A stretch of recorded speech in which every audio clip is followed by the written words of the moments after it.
Hello and a very warm welcome. I believe we are live. Please give me a moment. I'll make sure everything is working fine and we'll get started. Hi, Sandeep. Yes, absolutely. It is party time today. Thank you very much. I believe everything seems to be in order and we are pretty much good to go. Hello, my name is Uzair and welcome to today's a very special live stream, I must say. It is 4 o'clock in the UK and today is the 5th of October 2020. It's a very big milestone and occasion for us as a business and as a personal milestone as well. That we today, exactly 18 years ago, we started our little business and we've passed through 18 great years. And today I would like to share our ups and downs, how the journey evolved, how we got started, where we are right now, and where we are heading towards. So thank you, Sandeep, Vanam, for your messages. And if you do have any questions, please do put them in the comment box and I'll try my best to answer them for you. If you are new or you are thinking of starting, please send us any questions. Or if you have been running your businesses, then please share your challenges, especially the last 6 months or the whole of pretty much 2020 has been extremely challenging for everyone. Lots of people have suffered tremendously, and we thank God that at least we are well, we're alive, and in good health.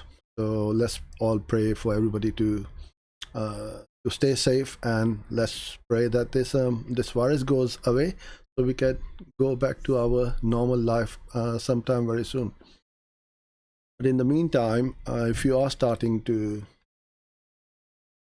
start a business, if you are thinking of starting a business, then this is a time where it will be one of the most challenging times in lifetime. We don't know what's going to happen. Every day the things change, the landscape is changing with regards to economies and lots of people losing their jobs, companies closing down. But in all this doom and gloom, I should say there are always opportunities. Every cloud has a silver lining, and I believe that digital marketing is where there are lots and lots of new opportunities which one must avail. Like we went online. At least, well, we have been online pretty much since the start, but the last 6 months last 2 years we have been solely focusing on YouTube and video marketing. And since the lockdown, we have pretty much tripled down on our online activity, especially with video marketing. So what I would like to do is to go right back to 2002 when me and my wife Farzana were having a conversation. But before I start and before I forget, first of all, I would want to thank all of you who have supported us through all these years. Without you, without your support, well wishes, and praise, we wouldn't be here. So we truly appreciate all our customers, suppliers, well wishers, friends who have been all along with us throughout this journey. So we truly do appreciate it. And also our team members, they've been great help. And those of you who still are working with us, it's great to have you on board. Some of our team members, they've been with us for about 8 years now. So they've been loyal to us, we've been loyal to them, and we want to continue this journey of hopefully the next 18 years. Okay, so let's go back to 2002. Me and my wife Farzana, we were having a conversation. We had our second child, Seher, our daughter was born. And we were having this conversation about not taking too many pictures of her. Now, I've always been a photographer since I was a kid. It was my hobby, and I've always enjoyed photography. But in those days, I was very busy, hardly taking any pictures. So Farzana said to me, well, I'm going to take Seher to the toddler group where a photographer is going to come along and do some pictures or some portraits. I said, okay, I didn't think of anything. Off she went, came back the next day or so. We were having this conversation and the topic popped up. Okay, how did it go? Oh, he was useless. Those were her words. He was useless. I could have done a better job than him. So I said to her, why don't you? She goes, what do you mean? I said, you'll be able to take better pictures like you said, and why don't you start doing that? And as they say, rest is history. This idea came along and she said, well, that photographer was horrible with the moms. He wasn't patient with the kids, and to do baby or kids photography, it's much easier for a woman to do it because they warm to a woman completely differently compared to a man. And Farzana knew a thing or two about photography because we used to go together everywhere, especially landscape photography. I used to do a lot. So she knew the cameras, the lenses, the apertures, and the shutter stops and all that, the ISOs. So she went and did the pictures. And the other problem was that photographer would not come back for 3 weeks, and if you missed him on that day, you would not be able to see the proofs, and you'll miss placing the order. So that was another problem. And then after you place the order, you'll be waiting another 4 weeks. So it was a long process. At that point in time, the digital cameras were coming along, very brand new. So I said, look, we have these digital cameras, and then you can have these inkjet printers where you can take the pictures, download it onto the laptop, print it straight away then and there in a matter of minutes, and you can hand them the prints to the moms at the end of the toddler group session. But we had another problem. We didn't have any money. So luckily for us, our sister-in-law, she loaned us the money, and we went, bought all the equipment, and this is how we started our business. Now, those of you who remember the first generation of cameras, laptops, and printers, they were not very good. But in those days, obviously, it was brand new. It was really good. Just like the iPhone 1 came up, everybody was thinking, wow, great.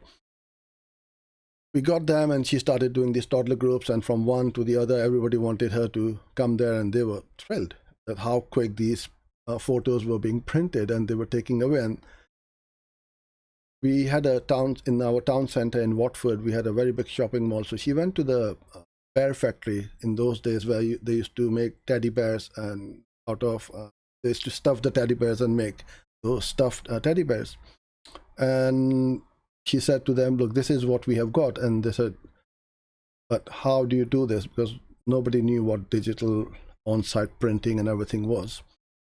So he said, well, we've got a very big event coming up in a few weeks' time. Why don't you bring your equipment and try it and see? We'll have the big the bears with the costumes on, and you can have photos of the little ones or kids with the bear. So yeah, that's perfect opportunity. So off she went. And we set it all up. And then after a couple of hours or so, she quickly phoned me and said, just come here quickly. And then she put the phone down. I thought, oh, it must be an emergency. I don't know what was happening. As soon as I went in there, the queue was so long as the eye can see. It was like literally, like it felt like miles long. And I didn't think of anything. I thought maybe they must be queuing for something. They were queuing for the photos. And Farzana said, well, here is the printer, keep printing, or here's the cards, I will take photos, you keep downloading and keep printing. We couldn't keep up. Anyway, it was so tediously slow, those printers, that we just couldn't print them. So what happened was, we got a brand new dye sublimation printers, which was printing out in a matter of seconds. And then somebody from the main town shopping center saw us, and then they called Farzana after a few days and said, well, what you did was amazing. We want you to do the same thing at our center's grotto. And that's where our big break came through. Okay, how many kids come? Well, we get about 45,000 kids come to see the center. Okay, we've never done anything this big before, but we'll try our best. He goes, yeah, no matter how many staff you need, just tell us, we'll have it. So we had a team of 9, and then obviously 2 centers. They used to do shift. From 8 o'clock in the morning until 9, we used to do non-stop. We shot almost 27,000 kids and printed those photos for them in a matter of 3 weeks. So that was quite a big opportunity and a big break for us. Then we stumbled upon equestrian photography, where we went somewhere where there was lots of cute ponies and kids, and you always do when you have got a new business, Farzana offered her service that we can do these. She goes to us, well, we are very small, but you go to this equestrian center, they are very big and they will be very interested in you. Off we went to this equestrian center and asked for the manager came, saw us, and we said to him, this is what we can do. We can literally give you the photos within a matter of seconds. And he also couldn't understand how you can do that, because in those days the film rolls used to be sent off and they'll come back in the post and all that. And he goes, have you done any equestrian photography? No. Okay, don't worry, you'll learn. Come tomorrow. We've got a very big show. Now, in the winter months, those of you who are into horses, everything goes indoors. And in the summer months, everything comes outdoors, especially the show jumping and the dressage. Off we went the next day. I had no clue. And the guy who was in the arena, he said, stay with me if you haven't done anything like this. No problem. And then the horses came in and they were just jumping over the jumps and going at 200 miles an hour. I was like scared. That was the scariest time of my life. In fact, not the scariest. The next day was the scariest time. And we were downloading, but not many people were buying. And they said, why aren't they buying? So we asked the customers, and because we were putting the pictures on the print, they were saying, well, you need to take the photos when they're going up, not coming down. And they showed us the angles. And then Farzana would tell me, look, you need to do at these angles, and this is the timing needs to be right. Started taking really good pictures, and we used to start selling like crazy because, again, in those days they would get the proofs in the post, then the order will come in the post, whereas over here they would take the prints along with them within a matter of seconds. So that was, we got started with equestrian. We had never done any equestrian photography before, and we used to do about 300 horse shows with a team of 8 photographers every weekend. One of the biggest breakthroughs came along from Nikon. I got an email, and in those days emails were very new, pretty much brand new. I used to dial in. Those of you who remember, it wasn't just like, the internet is connected all the time. We had to dial in, and then the emails will download. And it was from Nikon, from Jackie. And I said to Farzana, oh, this is somebody pulling our leg, or it's a scam. Because no, it might be true. I replied back, and Jackie said, well, come and meet me at Nikon house next week or whenever it was. Off I went to Nikon. And then she handed me a camera, and she goes, okay, take a photo. I took a picture, and then within a matter of seconds, that picture appeared on the computer's screen. And I was like thinking, wow, this is like some kind of black magic. Wow, what is this? It's just amazing. Because I've seen your website, you do lots of events, especially dinner dances. But yeah, because this, you don't need to download with the card. You can just Wi-Fi it. It's a Wi-Fi. Send it straight to your laptop and print it. It will save you lots of time. I said, yeah, absolutely. And this is how I started with Nikon. For almost 7-8 years, I used to teach photography for them, do seminars, public speaking at events, and pretty much everything. So that was a great journey. This is one of my best photographic achievements.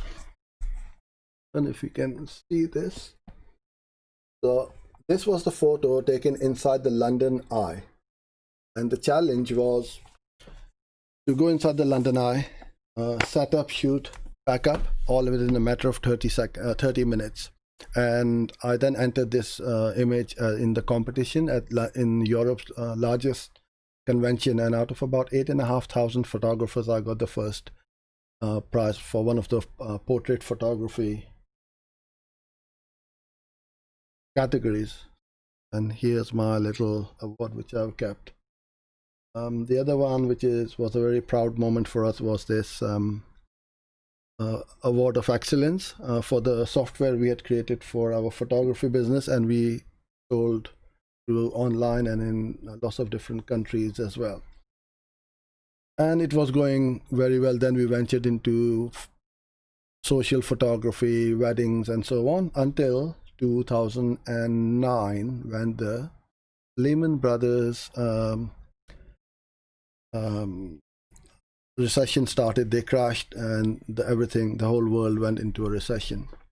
So our traditional marketing, like newspaper advertising, magazines, bridal shows or fairs, trade shows, and all these kind of local events, they weren't working very well. They were getting more and more expensive, and we had to look at some other way to advertise our business. I had heard of Google AdWords in those days. And what the hell is this? So I started dabbling with it, playing with it, and I would just set up a campaign, and we will get traffic for like 1p a click, literally. And we would be booked out literally for months on end just with these little ads running on Google. I'm thinking, wow, and I had no clue what I was doing, how I was doing, but it was working really, really well. And then, before you know it, other friends and other people, the word usually goes around, doesn't it? If you know somebody, oh, how are you running your business? How are you advertising? Well, I'm doing Google AdWords. Oh, can you do it for me? Can you do it for me? And before I knew it, I was doing other people's campaigns, and it was affecting my own business. I'm thinking, the whole day has gone and I've not done any work. What have I been doing? So I looked at it and I'm thinking, I've been working on other people's campaigns and not at mine. So then I knew that there is a gap in the market, or there's a requirement where people need somebody like me. So I looked at Google Ads, and I came across the Google Partner Program. I applied for it, and then I passed all the exams, qualified for all the certain criteria you need to have. And then I went back to all my clients. I said, well, I'm going to run ads for you if you allow me, and then show you the results. So that was the journey of into digital marketing.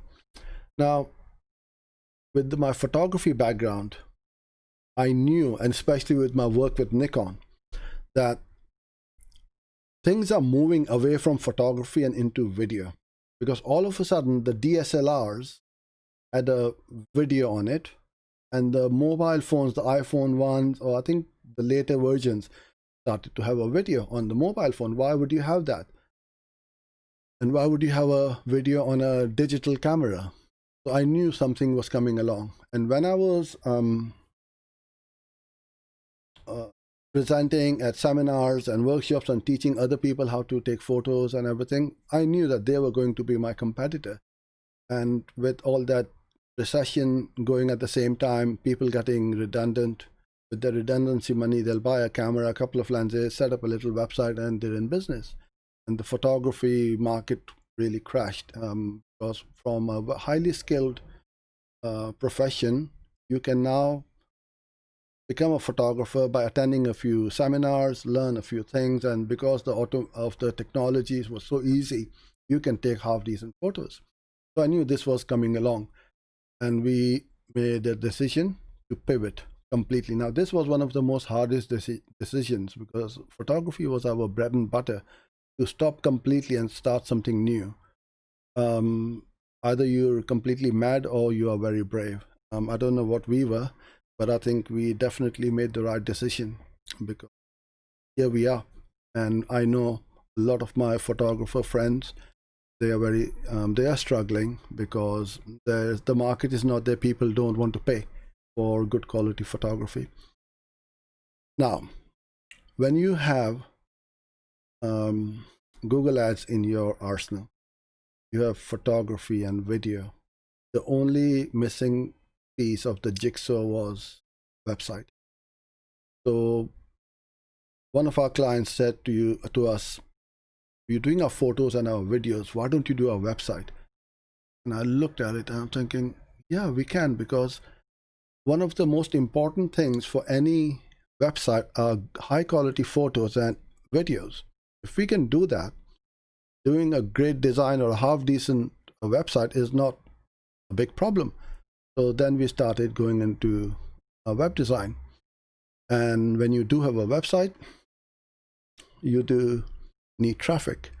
So this is how we went the whole complete circle, from very humble beginnings of just being taking photos at a toddler group, to running campaigns for clients literally all over the world now. Our business evolved 2.5 years ago. We made the conscious decision that we are going to focus on video as our core, at the heart of our marketing mix.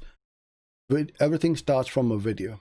And this is what we have been doing. And since the lockdown, we've started doing these live streams as well, which is again gaining traction, doubled up our views on our channel, and it is heading in the right direction. Where we are going, we have a growth plan and a future plan that where we would like to be. We don't know what new technology will be around us in 2 years' time. We're all talking about YouTube right now, and all of a sudden, everybody's talking about TikTok, and God knows what's going to happen in 2 years' time. But what we do know, that we will be at the forefront of whatever new the technology throws at us, because if you don't keep pace, there is no way in the world you are going to succeed. You got to change with the times, and you got to be brave enough and bold enough to accept these new technologies, because without these, it's not going to work for any kind of business. So this has been our journey in a nutshell. 18 years is a long time, and I've been talking for about 20-25 minutes or so, and it's been tremendous. It's been challenging, a lot of hard work. Without hard work, nobody can achieve anything. I would always I say in these sessions and to people who I meet and see, that you will not, there's no such thing as an overnight success. Got to do the long hours, got to do the hard work, and you will get the rewards. Okay, I'm gonna go to the comment box now. If you have any questions, then please do ping along. And thank you so much. I'm not going to name names for everyone who has put in the comments, but we absolutely, truly appreciate your support. And thank you so much. It's been a pleasure. And some of you, Richard, Mike, Adam, Sandeep, who are literally here on a very regular basis, we truly do appreciate your support. Okay, so Pratik, just to inform you that your latest video on dynamic search ad displays a live streaming time of 17 hours. Yes, we used to be at 5 o'clock. We've changed to 1600 hours now, which is 4 o'clock. In the future, if the time changes, the old ones will still say 1700. Can't change that. The best thing is to, when you do come onto the live page, the notification time will be there, and there's a button, set reminder. Once you click that, every time we go live, you will get a notification. That's the easiest and the quickest way to do that. And also, maybe in the near future, especially for our friends in Australia and Hawaii, where the time zones clash, and right now it's in the middle of the, not middle of the night, but early hours of the morning, we might do a few sessions for them as well.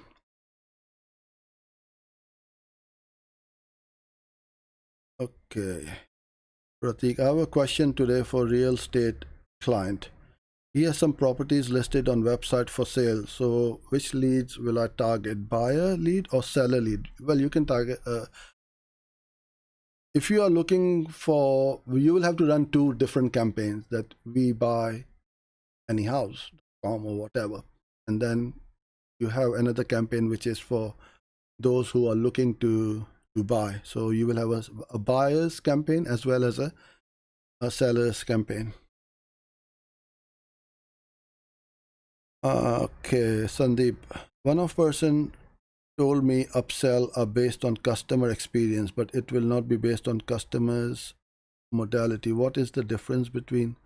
Well, it's the requirements of the customer. Upselling you can do lots of ways. Our upsell would be, for example, if you came to us as a Google Ads client, our upsell would be month 2, month 3, month 4. You're staying with us as long as you're happy, you're getting the results and so on. And this is what you want to do, is to keep not necessarily upselling as well, but if you want to cross-sell, downsell, they can't afford your services. If you can't afford our services, we point you to our training courses, which are a lot cheaper. You can do that, or you can have a one-to-one training with me on Google Ads. So every business should have upsells, downsells, and cross-sells. If they can't afford one, so you go into a BMW car showroom, they will have a BM from £10,000 to £100,000 plus at every price point, so that somebody can afford to make that purchase for that budget. Okay, Adam, is it always be best to use broad modified keywords instead of broad match keywords even in TCPA, smart bidding? I'd assume mesh types are still relevant. Yeah, mesh types will be relevant, and what you want to do is, obviously you can't bid on the smart campaigns, but you can set up your keywords for sure. We never use broad match ever. So it's always either broad modified, or those are the two, and obviously the. Hi Mike, is there any way to change billing options so that you pay Google Ads in advance? Yes, I believe so. You can. Ours, and also for most of our clients, it's all on a monthly basis, or to that threshold, whatever the threshold is for that account. But you can give Google your money. They're not going to say no to receiving cash from anyone. Okay. Didn't know but didn't know about your photography background. Any tip on product photography, lighting, setting, etc.? Yes, I can talk on lighting all day long. The best thing is to keep things simple. It depends on how many lights you've got and how you control the light. That is the key. You got to make sure that you got a main light, your fill light, your background light. So for product photography, if it's a small one, two lights is more than enough, and with good light modifiers, softbox, and you should be good to go. But the best tip I can tell you is how to control the light going through your lens, and using aperture and shutter speed. When I used to do pictures, and I still do every now and then, I never use the camera in auto mode, always in manual mode. That was how I had learned, and that was the discipline which I had known. So even if I'm looking at a lighting condition, I can pretty much say, I need f8 at 125 shutter speed at ISO 320 or whatever. So yeah, that would be my tip, to just learn how to control the light and how much light goes through your lens. Brilliant. So I think I've covered everybody. So thank you so much for being here. Truly appreciate it. And from tomorrow, we'll be, well, as I say, back to business with some more Google ads. Till then, stay safe and goodbye.